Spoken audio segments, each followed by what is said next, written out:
He's got the same colour as my skin.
Years of Mr. Man Australia, Episode 7, Mr. Impossible. Mr. Impossible could do the most amazing things. For instance, he could jump over a house.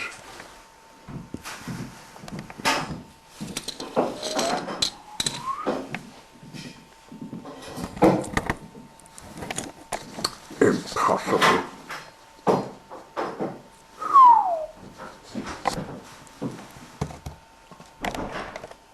And Mr. Impossible could make himself invisible. All he had to do was to stand there and think about becoming invisible, and he became invisible.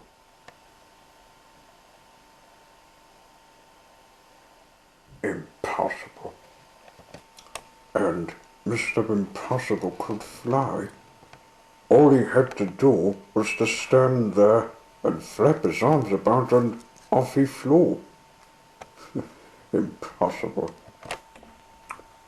One day, he was out walking in the woods when he met a baby pony called Apple Bloom. Apple Bloom was on her way to school. "Hello there, sure am," smiled Mr. Impossible. "Can you do impossible things?" asked Apple Bloom. "Haven't come across anything I couldn't do." Apple Bloom thought.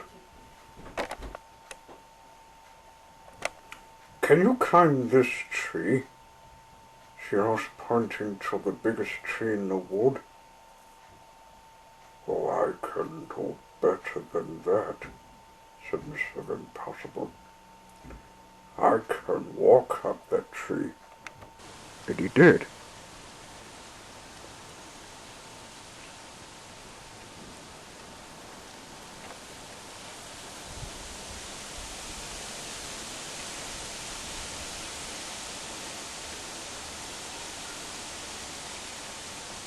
Apple Bloom thought again. "Can you stand on one hand?" she asked. "Oh, I can do better than that," said Mr. Impossible. "I can stand on no hands." And he did. "Oh, that's impossible," said Apple Bloom. "True," said Mr. Impossible. Then Apple Bloom remembered that she was on her way to school. "Why don't you come with me?" she asked. Oh, but I've never been to a school before. Yes, you have, and I read your book. But this one is where you haven't been to. Come on, said Applebloom. They sat in the class. Cherry Lee came in, but didn't notice there was somebody extra in the class that morning. Morning, every children, she said. We're to learn about Tilly's time of how she came to Tasman Solo. You might explain, Applebloom. Thank you, miss. Tilly was grounded a long time ago and was never coming out till 2014. The tower grounded her for no reason, and we visited her to get her tail when she helped a party train. Before she moved from America, she decided to teach the tower a lesson by telling him if he doesn't stop annoying her, she would pull him down with a rope. And that's when she did the last day's work. Oh, there's something I didn't tell you about. This word, it's called common sense. That's what she used. The tower let her do last day's work and began to move. Her rival here wasn't good. She had the rain falling on her, and she went straight in the water. Percy had to help her to the sheds, and that's when her adventures began.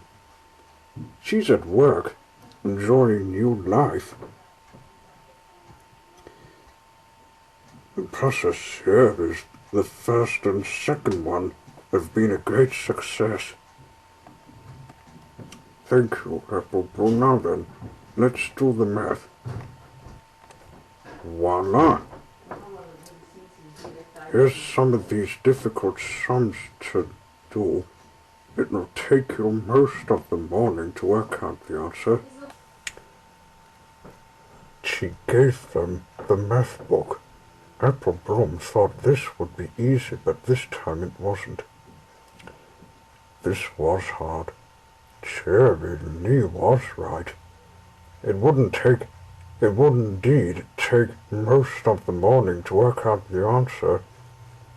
If not most of the afternoon as well. Mr. Impossible whispered into Applebloom. Yeah. Applebloom put up her hoof. Yes, Applebloom, said Cherry Lee. Is there something about the sum you don't understand? Well, I wouldn't like to stay here all day and all afternoon, miss. It's how I can put it. How can I put it? Not the idea to do it. We like short sums, but is the answer 100?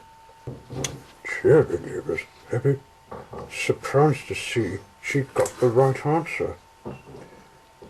How did you work out the sum so quickly? She said. It's impossible.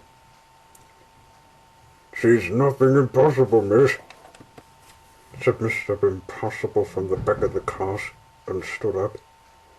Well, I never did. So that's why Applebloom found it easy. I forgot to warn you, the big sum can't mess with a smart Mr. Man. We wondered why you guessed easily, said the friends. After that, Mr. Impossible spent all day at the school. He showed Cherry Lee how he could read a book upside down. Oh, that's easier said than done. For me, I can't read books upside down, she said.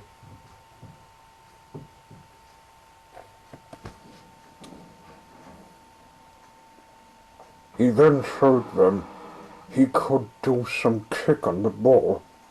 He kicked it so high into the air that when it came down it had snow on it. Impossible. Then it was time to go home.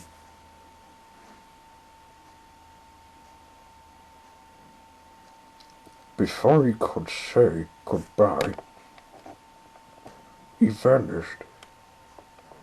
Apple Bloom rubbed her eyes and went home. Twilight was waiting for her. "Hello, Apple Bloom," she said. "Had a good day at the school?" "Yes," said Apple Bloom. "And I met someone I read a book about, like Mr. Impossible." "Funny you should mention that," said Twilight. "He visited us an hour ago, while you were on your way home." "Did he? And he's vanished again?" "Yes, he has." "He's impossible, that person. Come on now."